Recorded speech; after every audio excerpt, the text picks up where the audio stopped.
Hello, everybody out there in listener land. Oliver G here, the host of the Earful Tower podcast. Thank you for joining me. This episode was brought to you by you guys. All of you, all you listeners brought this episode to yourself. And all I ask in return is that when it's over, you turn to someone in your life and say, have you heard about the Earful Tower podcast?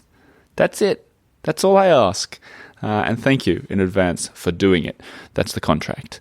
Now, the episode today is, it's an interesting one. It is with an Australian author. Her name is Jayne Tuttle. Great name, Jayne-Tuttle. Jayne Tuttle, an Australian author and bookshop owner. And she has written 2 books, the second of which has just come out. I'm holding them both in my hand. Paris or Die is the first one. My Sweet Guillotine is the second one, and it's just come out. And we're going to talk a lot about the near-death experience that she had that sort of prompted her to write the trilogy, these 3 books. The 2 that are out yet we get into, especially Paris or Die, which I read when it came out, and I'm looking forward to reading My Sweet Guillotine as well. In terms of the books, it says on the back of Paris or Die, I couldn't have said it better myself, sharp, funny, and unflinchingly honest. Jayne Tuttle's writing lifts you off the page and into a Paris far beyond the postcards. Paris or Die is a headlong plunge into not only life in Paris, but life itself. That's exactly right. It is, this isn't your typical enjoying croissants on the cafe terrace memoir collection of books here. This is confronting. This is, it's interesting. It's a different side of Paris. I think you guys will like it if you want to strap in and read it. A little note about this conversation. She gets into quite traumatic scenes of her near-death experience, and so prepare yourself for it. Also, if you are afraid of the F word, it's going to come in there somewhere, so you've been warned in advance. We're all adults here, though. I think we can get by with that one. This episode was recorded in Paris on my own living room floor. Jayne's an actress as well, and so she likes being seated on the floor. So I jumped down there with her. It was fun. Also, on a personal note, Jayne gets immediate VIP status as a guest because not only did she bring some signed books for me, but she brought macarons.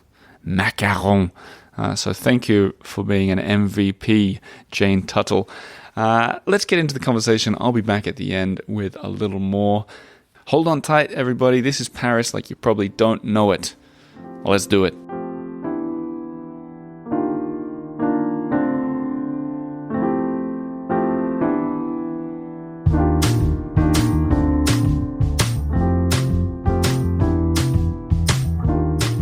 Jayne Tuttle. Jayne Tuttle. I love the name. I would say, though, Really? Yeah, when I was looking at it before you walked in, I was like, Tuttle. Oh my God, I hated it growing up so much. And do you know, it wasn't until I always said, I want to marry someone with a really normal name, like Smith or Davis or something. And then I met Matt Davis and we were going to get married. And I suddenly liked my name and I didn't want to change it. Because you didn't want to be Jane Davis? Or because No, you like well, Tuttle? I love Jane Davis. Yeah. It's like this old movie star That's or something. true.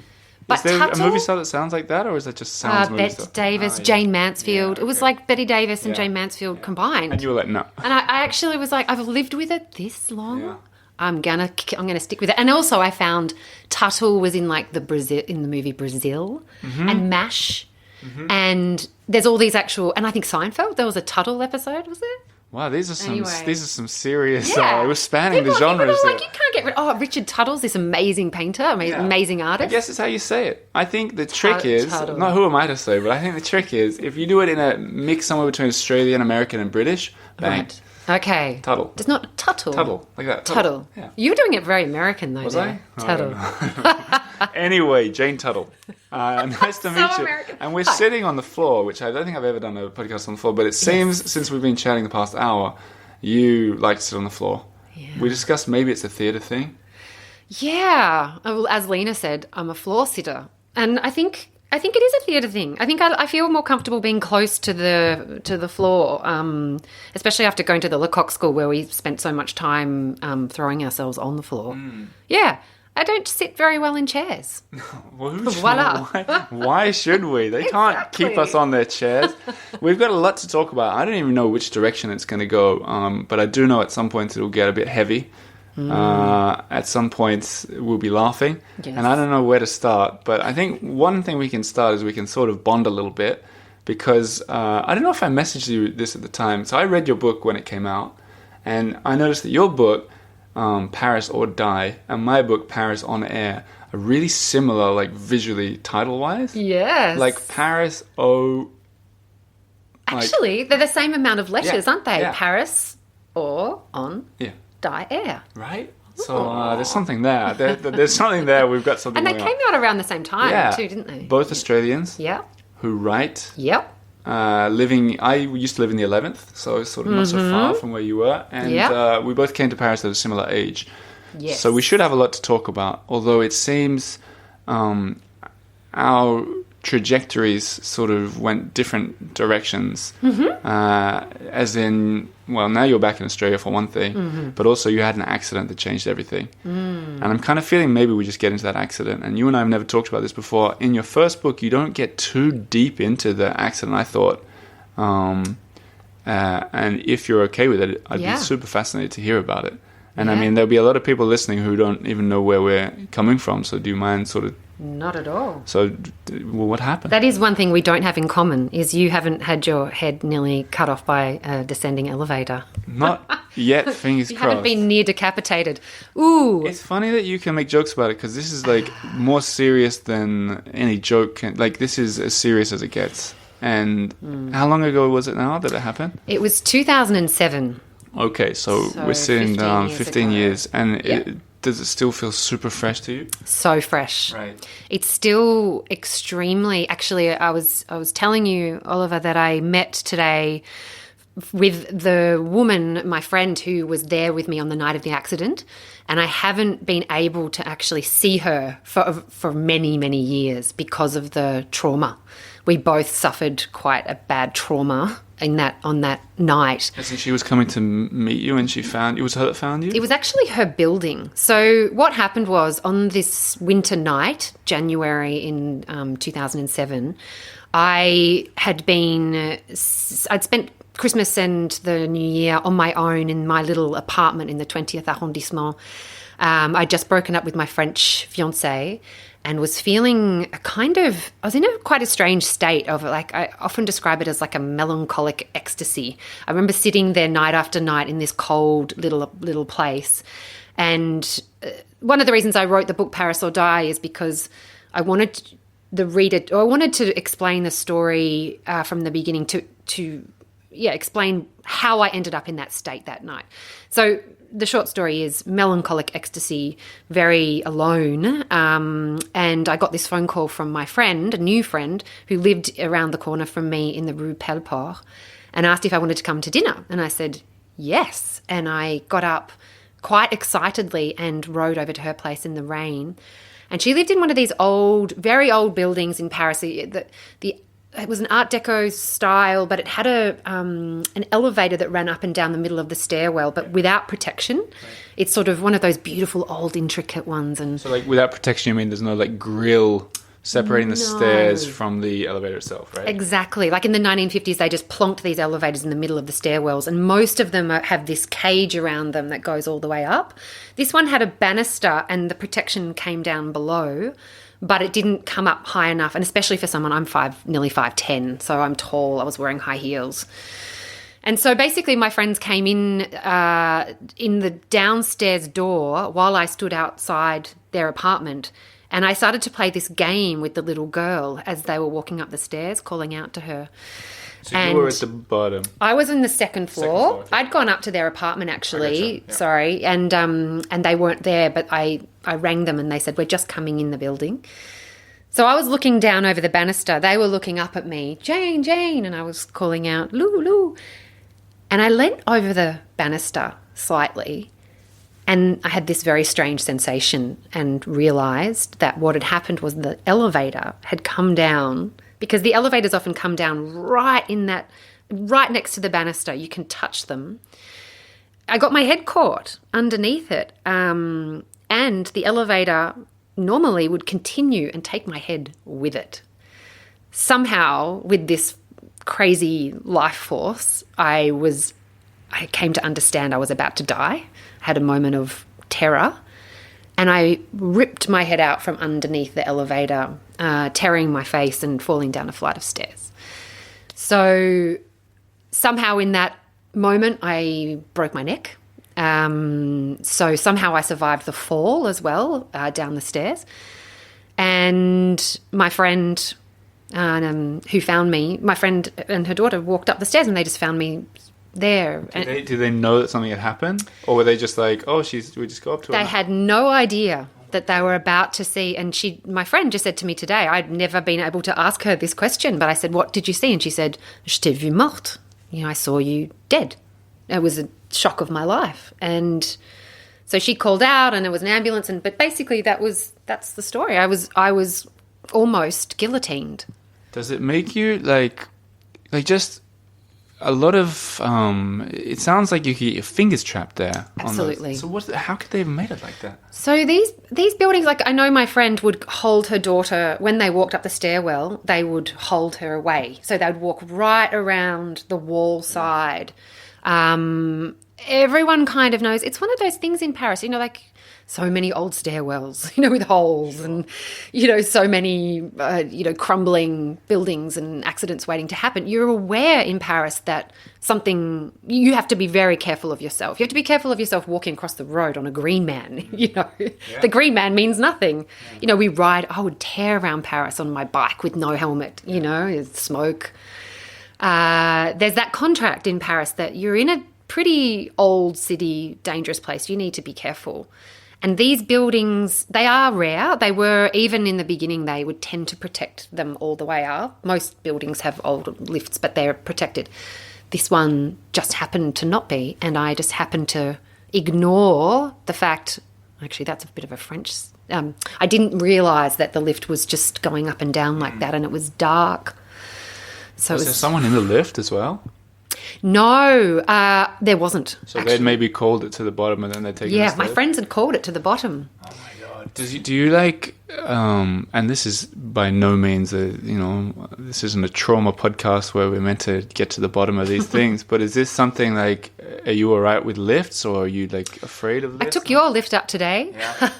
And it's funny because people often say that to me, but I'm not scared of lifts at all. I'm scared of stairwells more than anything. I think but even then, I'm not. Yeah, I went to a friend's building actually a couple of weeks ago and she had one of the very old ones like that, but it was fully enclosed and I did have a little cold shiver. But no, I'm not generally traumatized by any lift I see. It's like when a friend of mine who recommended your book to me, Sam, friend of the show, he told me about it before I read it and he mentioned what it was about and the lift and everything. And since I'd even heard that from Sam, I think about lifts all the time in Paris. Right. That's me having read your book. I wonder how many other people who've read your book, if nothing else, it's like a public service announcement. Yes. And people are thinking about it when they get into lifts and stuff because it's insane that can happen. It's insane when you think about it, that you could even get close to a lift full stop. Are they called lifts in America and England? Is it the same word? I think there's anyone out there that's going, what are they talking about? An elevator? Yeah, elevator. Yeah, I'll put that at the start of the podcast. And actually it has happened. I did a lot of research about it and in my book, My Sweet Guillotine, you actually discovered that it happened to somebody else, exactly the same situation in as Paris? mine. Yeah, to a 14-year-old boy, not that long after my accident. Was he all right?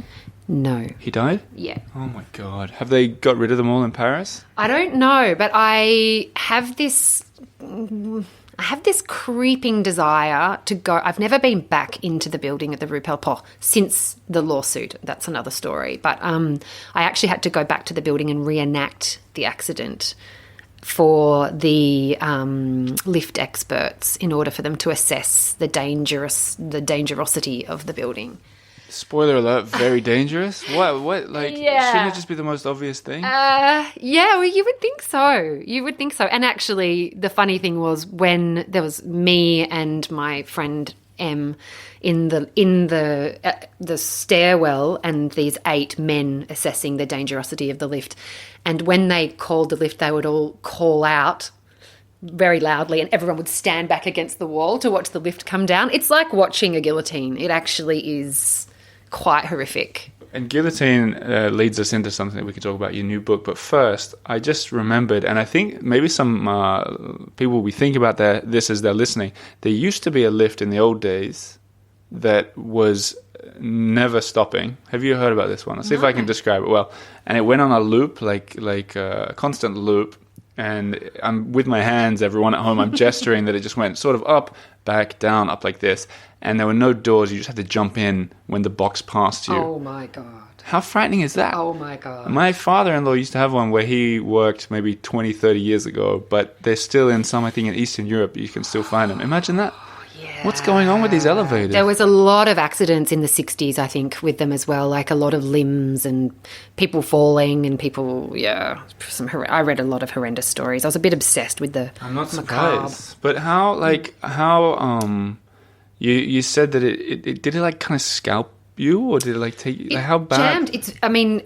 It's such a strange story. And going back over the legal documents now and the actual like the diagrams they drew, basically the banisters on a diagonal angle, and the lift came down flat, and there was the tiniest triangle of space that I just happened to have my head leaning over in. So if I'd been a little bit higher up or a little higher down, you know. Oh, so the gone. sloping balcony, you walk up the sort of, it was a very steep stairwell. I can picture it perfectly. So you were in, wow. If you watch Three Colours Blue, you can actually see them in French movies quite a lot. In Three Colours Blue, I was watching it recently. I don't know what that is, Three Colours Blue. You know the Christoph Kozlowski movie, the trilogy? I soon will. You will. Yeah.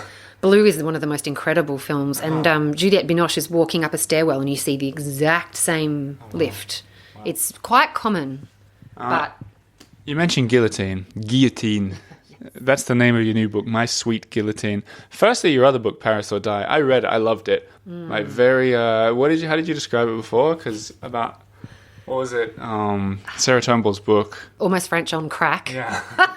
so first, Sarah Turnbull. Maybe she's listening. Sarah Turnbull. Yeah, hi Sarah. Another Australian writer who wrote she was on the show a couple of weeks ago. Yeah. So your book is like that on crack. Well, is that your definition? It was when I first discussed the book with a publisher, she brought up Almost French, and I said to her, well, this book is Almost French on crack, which in the sense that I really wanted to, I loved Almost French.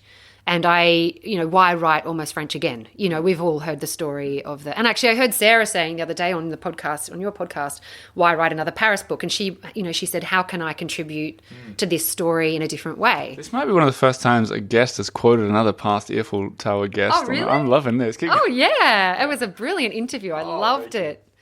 And she had questioned herself, well, what do I bring that's different? And that was why we loved Almost French, was because she really did bring in something that we hadn't read before. And so I at the stage when I decided to write a book about my experience in Paris, I was living near the Rue du Faubourg Saint-Denis at theatre school, and I remember thinking, I haven't read a book about a real student, kind of grotty, bruised knees, fucked up relation. Oh, sorry, can I say fuck? I think so. We can put a little warning at this. Sorry, kiddies, although my kid hears it all the time, the poor thing. But, I wanted to sort of try and tell a dark Paris story, and a story of pain and grief. And I arrived in Paris full of grief, which actually kind of led me to that experience of the elevator. So that was my contribution. And so the almost French on crack really went around the publishing office, and they were like, give us Almost French on crack. We want to read that. Yeah. And so I realized that as we talked about it, you and I we've talked about the accident. That's not what the book is about either.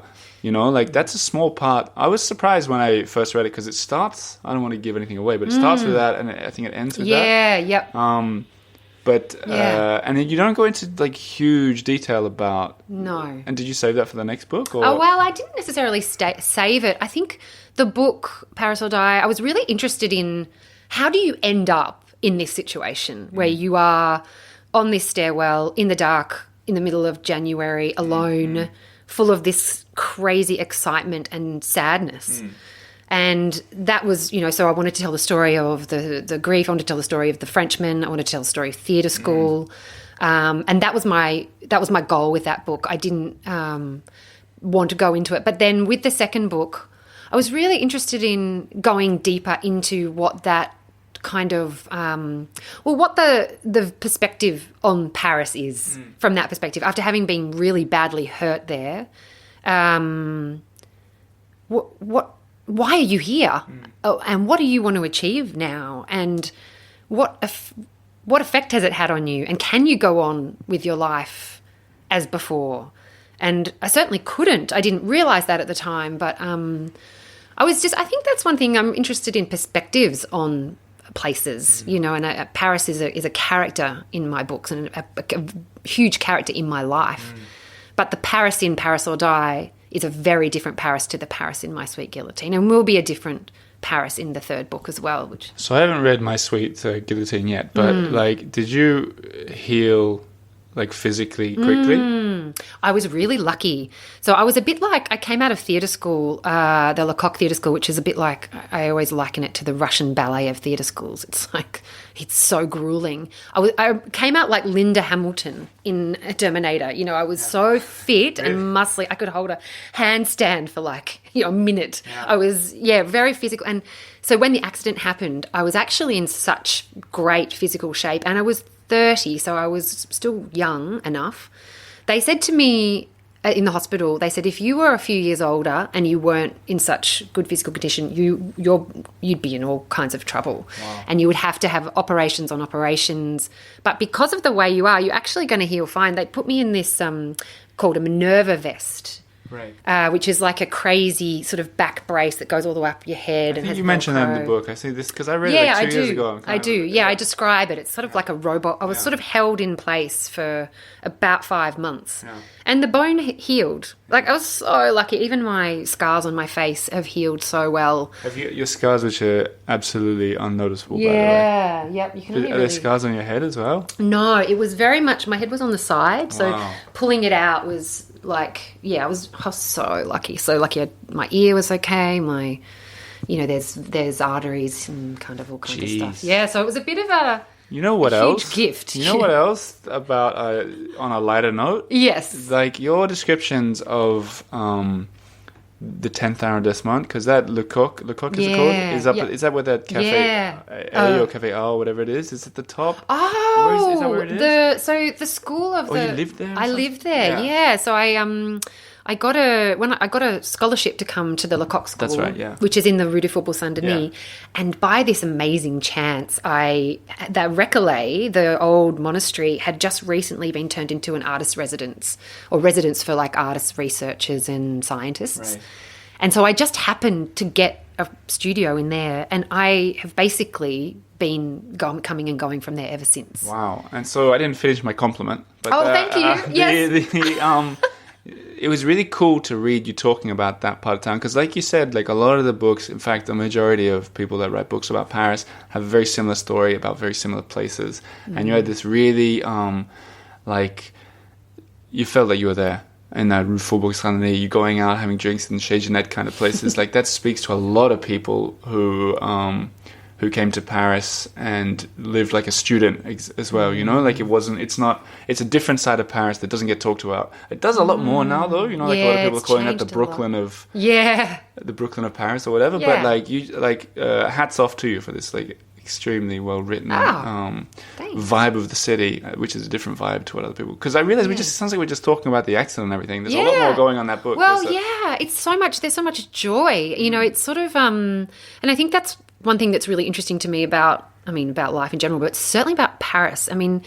It's like constant contradiction, and even in the Rue du Faubourg Saint-Denis, it's dirty, it's busy. Some days you just, you can't take it. And then it's also so delicate and precious and beautiful and enriching. And I just feel like that's one thing that motivated me to write about Paris as well, is that there's just so much life. And that constant, I don't know if you find that too, but that I feel always like I'm really alive here. I can be really sad here. I can be really happy here.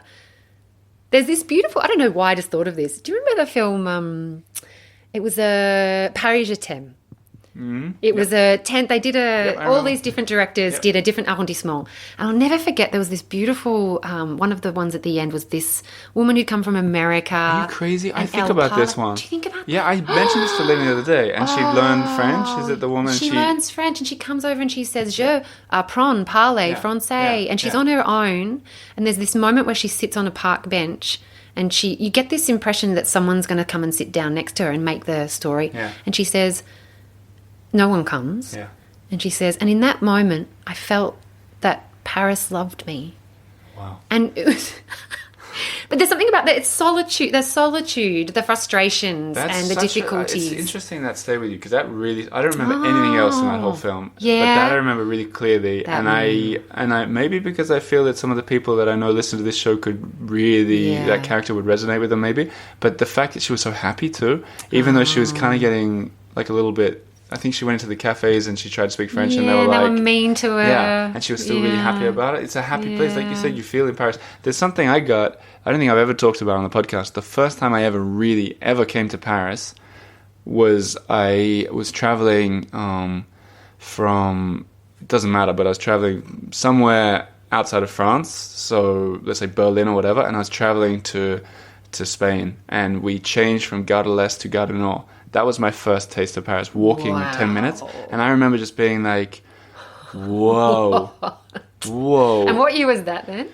I don't know. I would have been 19 or something like that. I don't know. But I was just like, it was consuming. Intense. And I don't even know if I felt I want to go back there, or I want to be there, or I want to avoid it. But I just remember like very strong feeling about it. Just looking, I don't even know what it was. I maybe we'll sit down and try and write it one day. But just this, and if you think about that walk, it's not even a particularly charming part of town. Oh no! And I was just like, whoa, here we go. Well, I remember when I first came and I was the au pair, I was 22 and I was in the 17th arrondissement. So it was in the near the Parc Monceau. I was looking after a sort of pretty sort of the well-dressed little kids, sending them off to school and all of this stuff. And then when I first walked out to see the Lecoq Theatre School when I arrived when I was 28, I came back 6 years later, and I walked down the Rue du Faubourg Saint-Denis, so near the Gare de l'Est and the Gare du Nord. I was just overwhelmed. I honestly thought I'd arrived on another planet. It was just so many different cultures and sounds and smells and colours, and it didn't feel like Paris at all, and it wasn't, because it was like Turkey and China and India and Senegal, and it was all these different. It was amazing. What is this place? And then coming to the Lecoq School Theatre door, and it's just this like tin door with a little plaque next to it, and I'm like, this can't be a theatre school. So where is that exactly then? So it's right in the middle of the Rue du Faubourg Saint-Denis. So it's near, it's a couple of doors down from Chez Jeannette. Did you share a picture of this on Instagram the other day? Yes. Yeah, okay, I saw that. Okay. I can't imagine. Yeah, it's just a door, and then you walk in, and there's a whole, like Paris, there's a whole world down that corridor. Yeah. I've been there, baby. Yeah. I want to talk about the new book, but also, have you been to Rue Faubourg Saint-Denis on this trip? Oh, yeah. And I lived there since 2007. It's still the thing I love about the Rue du Faubourg Saint-Denis. Actually, I saw some photos that I'd taken when I was at school back in 2004, and I was like, oh yeah, it actually has changed, but not much really. It's still. I mean, there's some. One of my friends, a guy that I used to know a bit, who owns the Richet and the L'Office. He opened up a restaurant years ago called Le 52 Rue du Faubourg Saint-Denis. Christophe. Yeah. He's been mentioned on the show before. Oh, has he? Someone told me I should interview him. Charming guy. He's lovely. Speak English? I don't know, actually. Probably. I need an English speaker. Yeah. Well, anyway, I remember there was the the boucherie, where I used to go and get used to get these potatoes that had been dripped in fat all day long under the chickens, and they would cost like €1, and that would, they'd feed me for a day, sort of thing. It was the big old boucherie with the head cheese and the pigs, tongues and all that sort of stuff, and I loved that place. even though I was vegetarian for many years. But anyway, I remember he took that over and turned it into this fancy restaurant de Faubourg Saint-Denis, and I thought, oh, here we go. The Rue de Faubourg Saint-Denis is gone. It's over. It's over. And I really missed but he's just got the beautiful restaurant there, and it's still like vibrant. All the like lovely, all the sari shops and it feels like a lot of the new places are keeping the vibe going. Like it's not like the. I guess that's one of the beautiful things about a place like this is that there's rent control. You know, like there's people who they can't really be kicked out of their shop fronts. Well, that's never going to turn into the Champs-Elysees. That street. No, it just can't. I really hope it doesn't either. It'll take too long anyway. We'll be long gone by the time it happens. Yeah, I think. Plus all those lovely bars down there. The thing that has changed up there is I went to, so you know the Gare de l'Est, so the top of the Rue de Faubourg Saint-Denis, up near Magenta there, there's this Amélie stairwell, you know, up along the side of the Gare de l'Est. They shot a lot of Amélie there, even though it's supposed to be Montmartre. And up the top there used to be this really like quite dark and dirty sort of spot where I used to go up and get like a $2 tagine, and I loved it up there. You get really cheap beer, and they give you a free beer with your dinner and stuff. But I went up there the other day because a friend invited me up to the Café des Deux Gares. There's a Hotel des Deux Gares and the Café des Deux Gares. Sure. It's all clean. They've cleaned it. They've got all these polished stones. And I'm like, oh, it was like a whole new world. It was, I liked it. It's nice though. Like it's kind of got, it's charming. It's not Champs-Elysees, but it's, some little pockets like that have really changed. Was the Canal Saint-Martin dodgy and scary when you were first there? Because that's changed an awful lot. Everybody says that. You used to never. The Canal Saint-Martin was just like a street of it was just street of piss, really, and dog shit. And if you would maybe go in the summertime, I remember we would sort of sometimes go at first and have like a Tsingtao and like order a pizza. But really, it was not the place to hang it. But then as the years went on, it became more and more. And until now, in the summertime, it's a festival. Hipster heaven. My Sweet Guillotine. Let's talk about the new book. Okay. This is part 2 of a 3-part series. Yes. What can we expect? Well, the Parasol Die, so My Sweet Guillotine is a slightly more mature story about still set around the 10th arrondissement. I say mature in that Parasol Die was really about a young person coming after experiencing grief or experiencing the loss of her mother, coming to Paris to try and escape, try and disappear into another world. And then that ends with the accident. So My Sweet Guillotine is about returning to Paris with a brand new set of eyes, with a new perspective on life, certainly, with carrying a lot of trauma, but also, trying to make a career as a theatre performer. And after having had the accident and being fragile, finding that sort of drop away and starting to build a career as a writer. So there's a love story that's a very different love story. The love story in Parasol Die is very much about catapulting yourself onto a completely foreign relationship and wanting a dangerous kind of relationship. The second book, My Sweet Guillotine, has got a bit more of a different kind of story because the protagonist, whose name is Jayne, is in a fragile physical state. So so it's a story about the legal system here in France. It's about the complexity of actually trying to defend yourself here and like what that means. There's a real cultural clash there. And why do you say the protagonist is Jayne? Oh, I know it's really dumb. But I really see these books as novels. Like I know that they're true story, very much true stories, like true. Yeah. You can't make this shit up. But at the same time, they really are told as stories. And I don't want to present the books as this happened to me, and the Jaynes in both books are two very different people. Interesting. I get it. You got a lovely signature, by the way. A lovely signature. Yeah, I looked inside the book. Oh, thank you. Yeah, it's really nice. Oh, my handwriting. Yeah, cool. No, that's actually the pen. That's the Helen Garner pen. There's a secret. There's a secret, the Pilot V. If you ever want to write nice, go get yourself a Pilot V. A Pilot V. I got to check this out. No, it's really lovely. It makes you write nice. And there are signed books in Shakespeare and Company. Yes. As well. I wanted to, because time's run out, so I want to quickly finish on... If people want to find your books, they can find them where all good books are sold, but they can also go to a bookshop in particular. Your one. Yeah. Where is that? What's the story? So the bookshop at Queenscliff is in Queenscliff, which is in the just out of Melbourne on the peninsula. In Australia. Australia, yes. Melbourne, Australia. Have you seen Rain Man? Florida. Have you seen Rain Man? Oh, yeah. Is there a Melbourne? There's Tom Cruise is telling Dustin Hoffman. Now, Dustin Hoffman's saying, I want to fly Qantas. And Tom Cruise goes, you know where we need to go to fly Qantas? Melbourne, Australia. I was like, wow. Melbourne. Yeah. So you're not fussed, or like an hour out of Melbourne? Yeah, an hour and a half's drive down sort of opposite Sorrento. There's a bookshop there that my husband and I took over. What's it called? It's called The Bookshop at Queenscliff. Got it.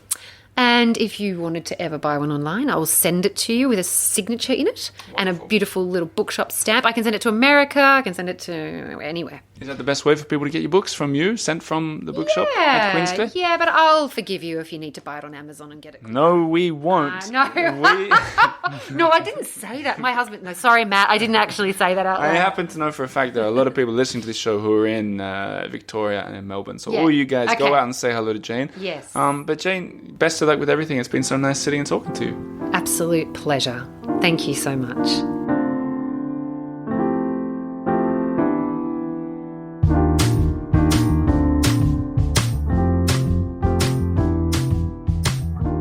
So there you go. Once again, Jayne Tuttle. You can find her online. Jayne Tuttle. You can find her on Instagram if that's your thing. Jayne Tuttle. JayneTuttle. Her books, once again, My Sweet Guillotine and Paris or Die. Lovely woman, great guest. I encourage everybody to jump into her world and let her know you enjoyed the episode, as I always say. On the Earful Tower front, everything is going along very nicely. I've been actually spending a lot of time thinking about the next season. I want to do something quite organized as we did with the countdown season. And I've got a really good idea. I'm going to be sharing it around really soon and asking for feedback. If you're a Patreon supporter, a member of the show, where you pay $10 a month and get all sorts of bonuses, like my Paris guides, at the moment we're doing transcriptions of the episodes and all that kind of stuff. I wanted to also give a shout out to something I'm going to try really soon. It's going to be like a Paris, like a Pick My Paris Brain. And the idea is any member who wants jumps in on a Zoom call and can ask me anything about Paris that might help with your trip planning, for example. And I don't mean questions like how much is a metro ticket. I mean more things like, is this museum really worth visiting? Or is this area good to stay in? Those kind of things that you want to ask a local. And hopefully everyone can learn from other people's questions, and maybe I can turn them into blog posts or episodes or something afterwards. But if that sounds like the kind of thing you'd like to be part of, I'm going to launch the first one of them really soon. Patreon.com/The Earful Tower. The members of this show are truly the ones that make it happen. Without them, I wouldn't be talking. So go and sign up there. Say hello on Patreon. Otherwise, go out and get those books. Once again, My Sweet Guillotine or Paris or Die. Or why not both of them? Why not both of them? If you make it to Jayne's bookshop down there in Victoria, take a picture, share it online, tag me in it. I never made it there, but I'd love to see you guys in there. That's enough from me. Thanks for listening to The Earful Tower. Don't forget to tell a friend today, because that also makes a huge difference for me. Word of mouth.